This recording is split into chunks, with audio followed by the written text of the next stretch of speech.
वित्त मंत्री निर्मला सीतारमण ने बजट के दौरान कई बड़े ऐलान किए और उनमें एक बड़ा ऐलान है डिजिटल करेंसी का। जी हां, सरकार खुद की डिजिटल करेंसी ला रही है और इस पर आरबीआई की तरफ से काम चल रहा है। वित्त मंत्री ने कहा कि आरबीआई की डिजिटल करेंसी डिजिटल रूपी को नए वित्त वर्ष की शुरुआत में ही लॉन्च कर दिया जाएगा। Introduction of a central bank digital currency will give a big boost to digital economy.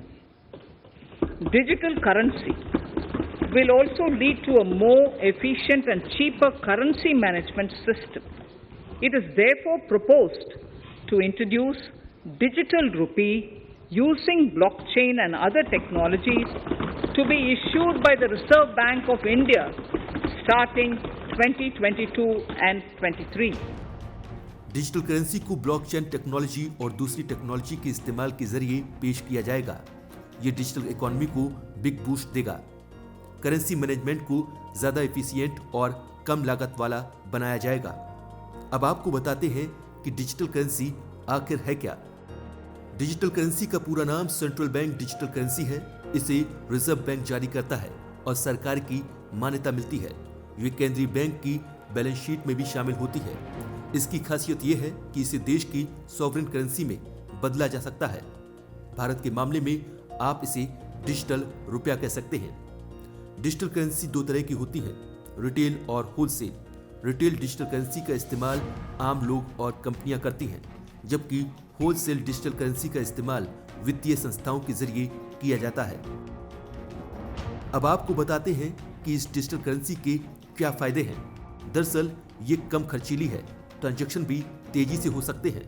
इसके मुकाबले करेंसी नोट्स का प्रिंटिंग खर्च, लेन देन की लागत भी ज्यादा है। डिजिटल करेंसी के लिए किसी व्यक्ति को बैंक खाते की जरूरत नहीं है, ये ऑफलाइन भी हो सकता है। डिजिटल करेंसी पर सरकार की नजर रहेगी। डिजिटल रुपए की ट्रैकिंग हो सकेगी, जो कैश के साथ संभव नहीं है। साथ ही ये सब रिजर्व बैंक के हाथ में होगा कि डिजिटल रुपया कितना और कब जारी करना है। मार्केट में रुपए की अधिकता या कमी को मैनेज किया जा सकेगा। रिजर्व बैंक का प्रस्ताव है कि देश में डिजिटल करेंसी को भी बैंक नोट की परिभाषा में रखा जाए, यानी डिजिटल करेंसी को भी बैंक नोट की तरह देखा जाए। इसके लिए आरबीआई ने कानून में संशोधन का प्रस्ताव दिया है।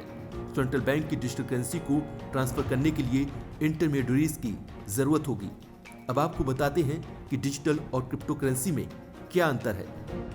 डिजिटल करेंसी को उस देश की सरकार की मान्यता हासिल होती है जिस देश का केंद्रीय बैंक इसे जारी करता है। क्रिप्टो करेंसी एक मुक्त डिजिटल एसेट है। ये किसी देश या क्षेत्र की सरकार के अधिकार क्षेत्र या कंट्रोल में नहीं है। बिटकॉइन जैसी क्रिप्टो करेंसी डिसेंट्रलाइज्ड है और किसी सरकार या सरकारी संस्था से संबंध नहीं है। सरकार ने अब क्रिप्टो करेंसी से होने वाली कमाई पर 30% टैक्स लगाने का भी ऐलान किया है। मार्च से शुरू होने जा रहे नए फाइनेंशियल ईयर में आपको शॉपिंग करने के लिए पर्स में कागज के नोट रखकर बाजार जाने की जरूरत नहीं होगी। डिजिटल रुपये के जरिए आप सभी तरह के पेमेंट कर सकते हैं।